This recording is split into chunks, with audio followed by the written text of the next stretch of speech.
Hi, Genki Call here with your Soulforge offerings for the week of June 19th, 2023. Got some really good stuff in here in weapons. We'll go over that in a bit, but first we'll start with the legendaries. Now, I believe last time, or recently at least, I talked about the imps. The imps are seasonal. They're only available at a certain time of year unless they show up in the Soulforge or if you happen to get one from a legendary task. This one is my favorite of the imps because it does true scatter damage and you can use it with Shibanu Vespera. It's a solid blue, so it's perfect to run with Shibanu on an all blue team. True scatter damage boosted by blue gems if an enemy dies, frees all enemies. Plus 8 magic every time you match blue gems. And you know you're using this with Shibanu, you're getting those blue matches over and over and over again, plus the water link. I'll have a video on that. I'll throw in the last 15 seconds. You will be able to click on a video for that team as it's super good. It should be this Shibanu Vespera, Mythic Spotlight is what will pop up because it's just fantastic. I love it. All right, next up for legendaries, we have Divinia, which is really a fantastic healer. She explodes all red gems on the board, cleanses all allies, and gives them life.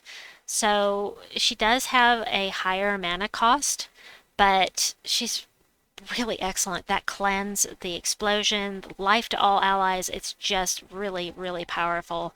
She also causes a random positive status effect on a random ally on 4+ gem matches. So that is also super, super nice.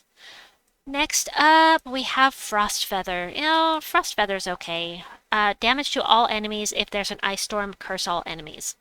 Doesn't sound that great, but you throw this up at the front of the team on Guild Wars, they kill it, and then as soon as it dies, it freezes the entire enemy team. That's what people tend to use Frost Feather for. And lastly, for legendaries, we have Tannenbaum. I love this guy. I love the design of this guy. How lovely are thy branches. Deal damage to an enemy, then entangle them and pull them to the front. Great. Does triple skull damage versus entangled enemies. Also, skull damage reduction by 33% means that he's good to go have up at the front of the team. I'd rather it was 50%, but then again, I wouldn't want to fight it at 50% skull damage reduction. But that triple skull damage versus entangled, beautiful. Love it. All right, let's get back to all of the mythics in here. There should be 4 of them. Wolfgaric, do I have this guy? I don't think I do. I have something to craft.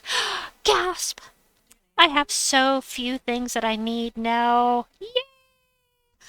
Alright, so I just got him, so obviously I can't tell you from experience. He is considered to be not a great mythic. I don't care. I have almost all the things. I must have them all. Deal damage to an enemy boosted by Ward Gear allies. If the enemy dies, devour a random enemy. He also gives 2 attack and magic to allied Ward Gear every time you match 4+ gems, and he's immune himself to devour, lycanthropy, and mana burn. So, you know, he sounds okay in theory. He doesn't do a whole lot of damage unless you have an all Ward Gear team. He will automatically get that extra +4 for himself. But yeah, I don't know. I'll have to play with him. He doesn't look amazing, but then again, the Devour is pretty nice if it happens. Next up is not Zazinos. He is always here. Next up is the Worldbreaker. This guy explodes 18 gems on the board straight up, even if he is, even if he's webbed. He'll also deal damage to all enemies, so he does have a really high mana cost, though. I mean, that's a lot of mana gen and damage to all enemies, but the cost, in my opinion, this needs to come down. That is way too high for this troop, which is why you generally don't see people using it, I think, is because it's cost prohibitive. And the 50% mana start for dragons is terrible. Essentia is a terrible troop. He is immune to Devour. He reflects skull damage, and he gets 5 to a random skill on 4+ gem matches. That could be anything. Could be magic or any of these values here. Next up is the Possessed King. Oh, there's another video for you. So I'm going to do my Skull Waterfall team video. I love it so much. Oh, it's so fun. Now, I don't like the spell. I do not like troops that transform my enemies into something else, period. I hate it, actually. But the thing about the Possessed King is that he explodes 2 random gems on 4+ gem matches. He is so fun to use, especially on the Skull Waterfall team. I love it so much. It was given to me by Boomstick Fancy Pants. It was created by D-Rock Savage. Last I heard, he was the one that created it originally. It's just fantastic team. Check that out at the end of this video. You'll see a link to that video. Next up is the Queen of Sin, who, I've used her a couple times, but she's not that great. She does damage to the first 2 enemies. It is true damage, which is a little bit better, but she summons Wrath or Lust and blesses all demon allies. I mean, the bless is nice. It would be nicer if it was a trait. And her traits really aren't great either. Enemies lose 4 from a random skill point when an ally casts a spell. Unless they're very low on traits, it's not going to make too much difference. Unless you're looping, in which case, I mean, I guess it could do something, but, in general, I don't recommend this troop.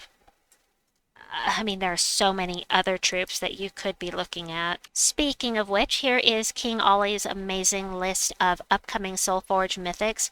Keep this list in mind when you're trying to decide whether or not to craft something this week, because what you want the most could be coming up soonish. I mean, there are 40 mythics left here. That's another 10 weeks left in this cycle, but within the next 10 weeks, all of these will end up in the Soulforge. Anyway, let's get back in here. Let's see, is that it? Let me see. Let me make sure I do this every time. 1, 2, 3, 4. Yes, that's all of the mythics. So let's head over to the weapons now.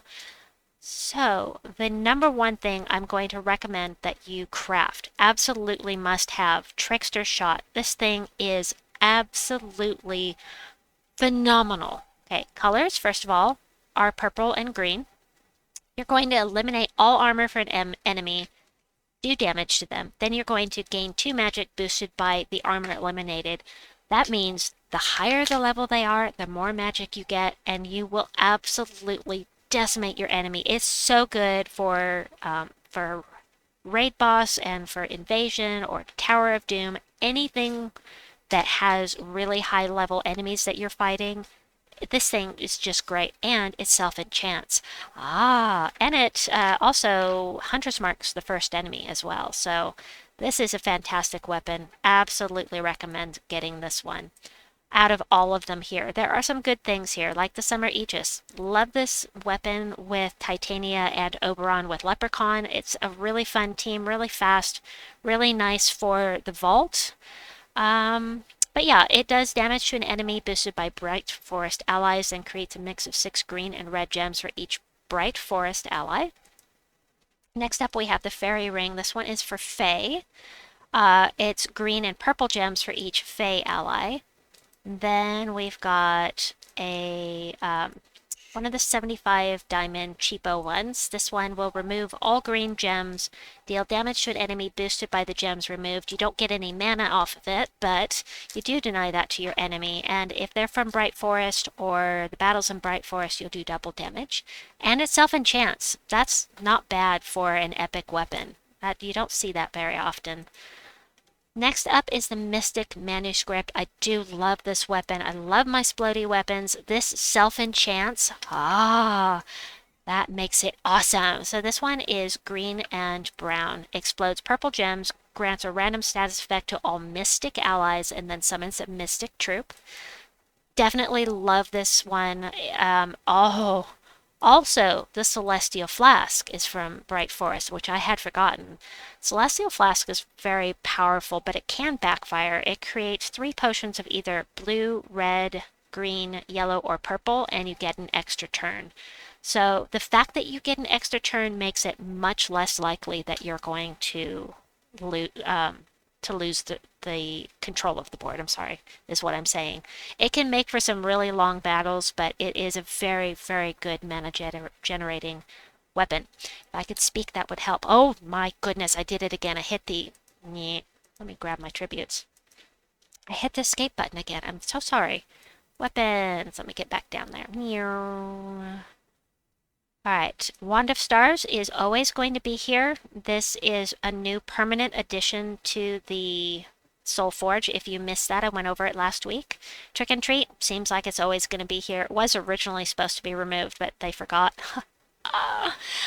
Okay, we have two more. We've got the Doomed Poignard, and this thing will do damage to the last enemy boosted by green gems. If they have a doom, as usual, blah blah blah, plus a 3% chance per tempering level to kill the enemy.